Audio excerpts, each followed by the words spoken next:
சில பகுதிகளுக்கு வெள்ள அபாய எச்சரிக்கை விடுப்பு.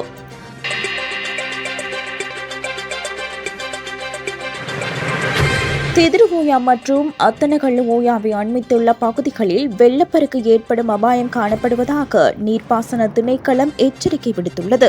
இது தொடர்பாக அந்த திணைக்களம் வெளியிட்டுள்ள அறிக்கையில் தெரிவிக்கப்பட்டுள்ளதாவது, தெதிர்ஓயாவின் மேல் மற்றும் மத்திய பகுதிகளில் பெய்த பலத்த மழை காரணமாக அதன் நீர்மட்டம் வெள்ளம் ஏற்படக்கூடிய மட்டத்தை நெருங்கியுள்ளதாக குறிப்பிடப்படுகின்றது.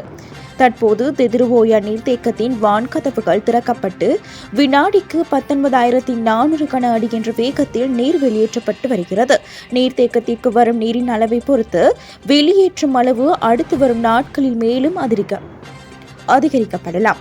அதன் காரணமாக தெதிர்ஓயாவை அண்மித்துள்ள வாரியபொல, நிக்பரட்டிய, மகவ, கொபையக்கன, விங்கிரிய, பள்ளம், ஸ்லாபம், ஆராய்ச்சி கட்டுவம் மற்றும் ரஸ்நாயக்கபுரம் ஆகிய பிரதேச செயலாளர் பிரிவுகளுக்கு உட்பட்ட தாழ்நில பகுதிகளில் வெள்ளப்பெருக்கு ஏற்படக்கூடும் என அறிவிக்கப்பட்டுள்ளது.